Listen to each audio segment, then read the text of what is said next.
Hello everyone, welcome to another DailyJim. It has been a while, so today I'm gonna get back into it. It's Tuesday, December 10th, 2024, almost at the end of the year. Today I want to talk about how we can enable people to do what they dream, and how To Kill a Mockingbird was the famous book came about because of this. Now I'll come up with a better title afterwards because I'm doing this one really off the cuff, so we're just gonna go. I just read on one of my friend's Instagram stories that Harper Lee, the author of To Kill a Mockingbird, was given a gift of 1 year of financial help or 1 year of salary to be able to focus on writing a book. And it came from two of her friends, and I believe the friends, from what I just read, were industrial music producers, writing things for DuPont and JCPenney and things like this back in the States in the 50s. And they gave her 1 year of money. And apparently it was something like, who knows? I haven't fully fact-checked this, so I don't know if this is just myth or lore. I saw that it was on New York Times, so I'm assuming it's probably made it to truth, but that's also how misinformation spreads, and disinformation spreads. So if something like there was an envelope on the Christmas tree or whatnot that said, hey, we're giving you 1 year salary so you can focus on writing. And for those of you not familiar, To Kill a Mockingbird is one of the most famous books in American literature, especially over the last, I would say, 70, 80 years. And what I find interesting is that there are examples of this. I've talked about this before in the podcast. There are examples of people saying, I believe in what you do. I think you're really talented. I'm tired of seeing you struggle at some full-time job and not have enough energy to work on the thing that you really care about. Here, go do this. So I've talked about it before, the MacArthur Fellows Program, but also here's an example of somebody privately doing it. And I'm sure there are many, many, many, many more examples. I mean, parents do it a lot for their children. Hey, I think you really care about this, and I want to see you thrive. I want to see you chase your dreams. Go for it. I mean, angel investors do it in a different way. They maybe mask it in, I think there's huge growth potential. But sometimes it's like, I like you. I think the idea is really cool. I think you're really smart. Here, go dream, go play, go strive. And striving and thriving, that's interesting. But yeah, there's just something about what if we could enable people to go after their dreams, and not just dreams of like, I want to, I don't know, even if they're facetious dreams, even if they're dreams that aren't going to change the world, what does it do to us when we are giving something to somebody so that they can go after their dreams? Not even talking about how it impacts them, not even talking about how it impacts the world, but how does it impact us when we give a gift to someone because it brings so much joy to them, or we think, what benefits do we receive by the giving? How good can it feel to give money to somebody who is going after their dreams, even if they don't make it? How good can it feel to really just support people? Not only, to prevent them from dying, but to really, really help them live. This is the business model, funding model, helping, giving model that I've talked about for a long time. And it keeps coming back to me as when we deny people the opportunity to help us with our dreams, how much life and love are we denying them?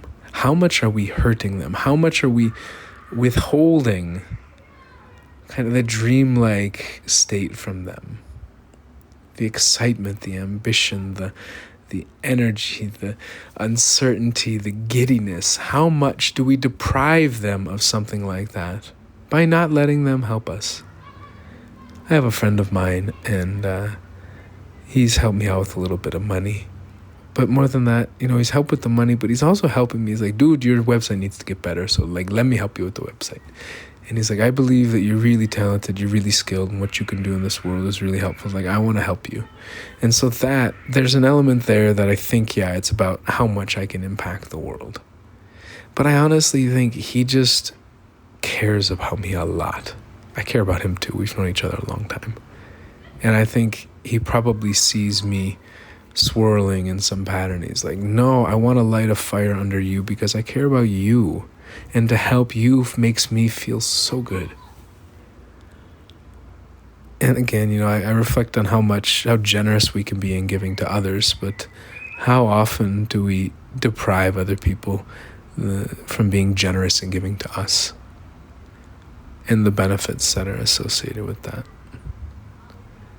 Some of us would rather die than ask for help. And how much does that hurt the other people in our lives? Some of us would rather just be zombies, not die, but just kind of like humdrum, go through the life, heads down, never look up, just kind of same day, different, what do my friends say? Same day, different shit. I don't know, there's some expression that I've even tried to work out of my vocabulary. And there's just this idea of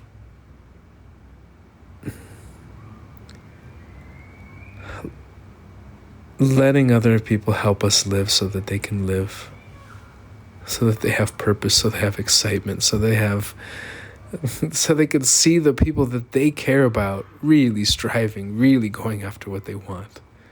Do you want the people in your life to just kind of put their heads down and do it's just what everyone does, that's just how it is, that's what life is? Or do you want them to actually go after what they want? Do you actually want them to strive and to dream and to find the things that really make them come to life and go after them? And not say, well, I found what really makes me come to life, but I got to be a responsible adult human, and what that means is I have to just go through the ringer like everyone else does. I have to fit in. Or do you want somebody to say, listen, I found what I love to do, and it makes me weird and unique, but I love it, and I'm going to do it, and I don't know how I'm going to do it, and I really need your help because I really want to do this. I really don't know how. But I want to learn. I want to learn this so much. Yeah, it's just, when people come to me like that, I feel so alive. When people come to me and say, life just sucks, it's just the same thing, different day, let's just go through it all. It's like, man, it's like they've already died before. It's like they're living, but they're already dead. And it hurts for me to see that with strangers, but it really hurts for me to see that with people that I love and people that I feel really connected to, really close to. And so I can imagine maybe for some of you too, some of you, where'd Jim go? Why'd he disappear for a little bit? It's tough. I would love to do these daily episodes every day. I would love to do podcasts. I haven't figured out how to support myself financially to do this. And people say, oh, just get a job. No, this is what I want to do. Why would I go do something else so I could do this? It doesn't make sense. So, yeah, I think sometimes I disappear because I just don't know if,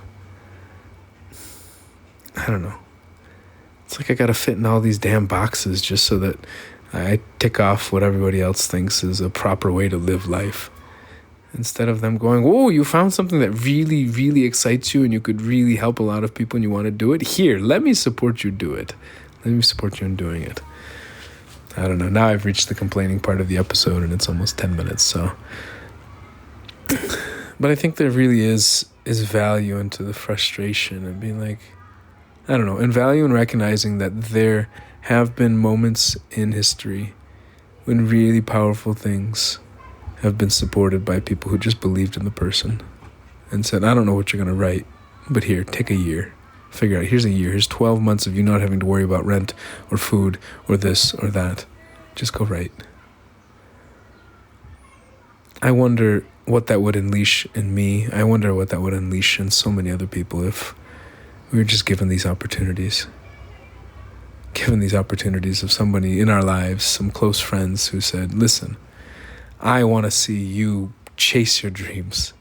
It brings me so much joy and so much life. So here, go do it. So, I don't know what I'm going to title this, but that's the end of the episode, and I will talk to you all tomorrow. Bye.